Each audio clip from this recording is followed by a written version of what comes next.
Hey kids!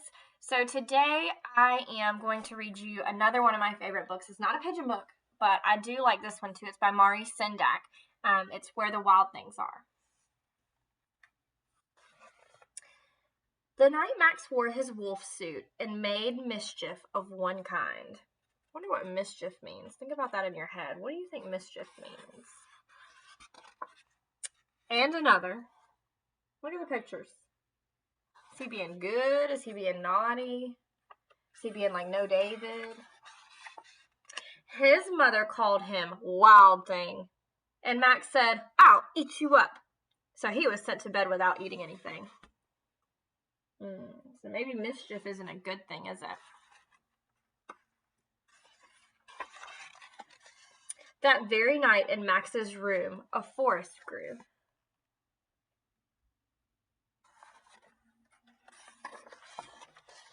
And grew.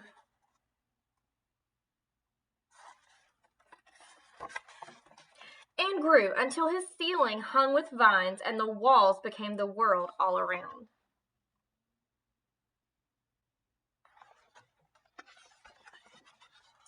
And an ocean tumbled by with a private boat for Max, and he sailed off through night and day. So are we thinking this book is fiction or nonfiction? Think about that too. And in and out of weeks and almost over a year to where the wild things are.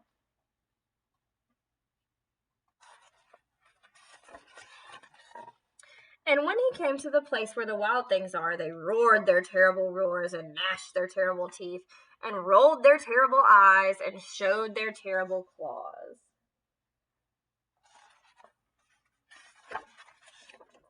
Till Max said, "Be still," and tamed them with the magic trick of staring into all their yellow eyes without blinking once, and they were frightened and called him the most wild thing of all. Think about how is Max different from the wild things?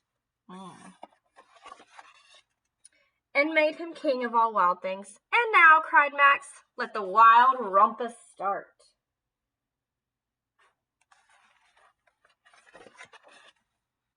Ooh. Here's the wild rumpus.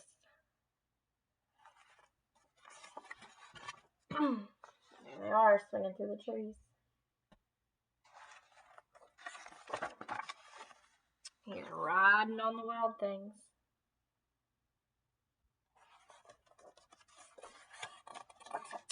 Now stop, Max said, and sent the wild things off to bed without their supper.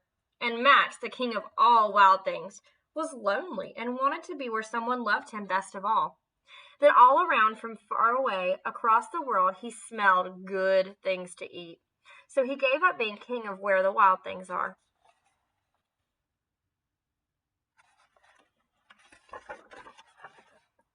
But the wild things cried, "Oh, please don't go. We'll eat you up. We love you so." And Max said, "No." The wild things roared their terrible roars and gnashed their terrible teeth and rolled their terrible eyes and showed their terrible claws. But Max stepped into his private boat and waved goodbye.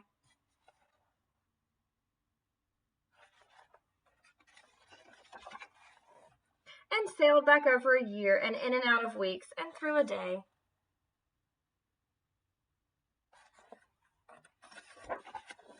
And into the night of his very own room, where he found his supper waiting for him.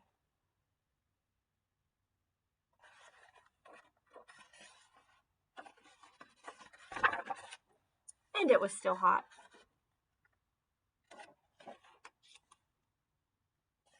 So, I want you to think about how Max is different from all the wild things and how he's the same as the wild things. I want you to write a couple sentences about that.